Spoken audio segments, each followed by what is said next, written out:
Hi, I'm Juliana Smith. Welcome to another 5-Minute Find where we share an idea with you in 5 minutes or less. Today, in honor of Mother's Day, I want to talk to you about one of the moms I found in my family tree. I've learned a little lesson. Too often, we're so busy looking at ways to jump back a generation that we really don't stop and look at the people, get to know them, and appreciate them. I found that I was guilty of that with my third great grandmother.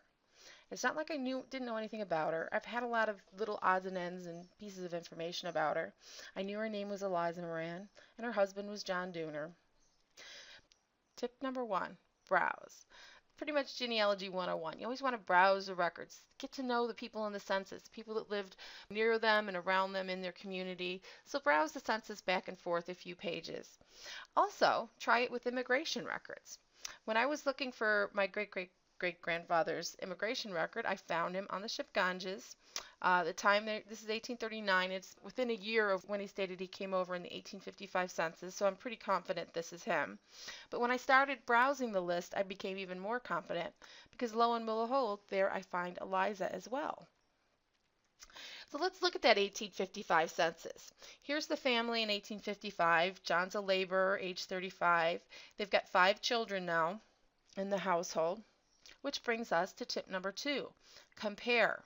Compare what changed between censuses and other events. That's going to tell you a lot about what happened in the years in between.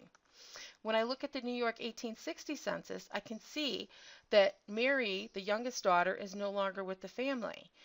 Since she doesn't appear in any later records, I can assume that she's died. I still haven't found a death record for her, but I'm pretty sure that's the case. She would have only been 6 years old at this point.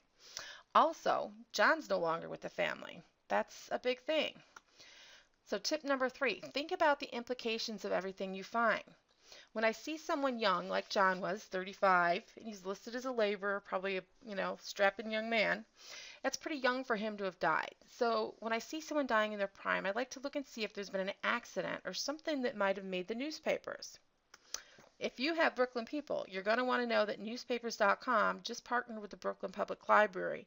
There's now a full run of the Brooklyn Eagle online free at both newspapers.com and at the Brooklyn Newsstand.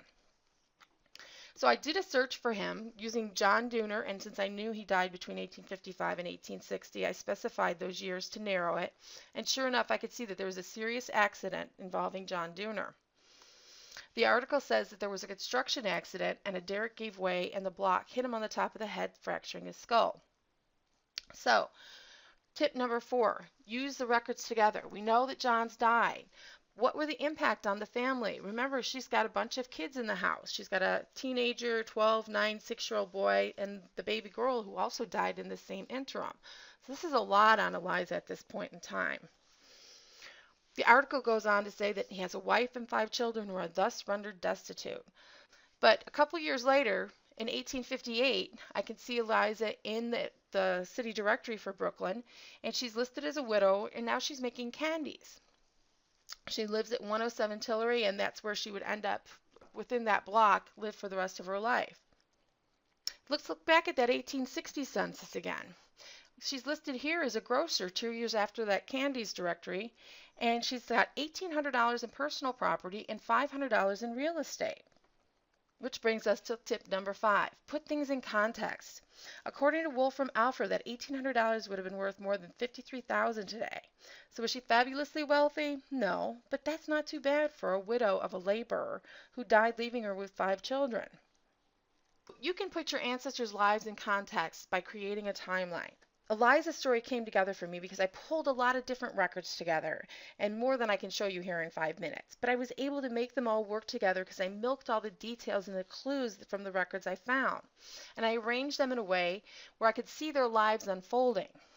If you're interested in learning more about timelines, we've got a free downloadable guide for you in the Learning Center. Just click on the Learning Center tab, and then the green box for Research Guide, and you'll find them under Getting Started. Why not pick out one of the moms from your family tree and see what you can learn by creating a timeline? Happy searching!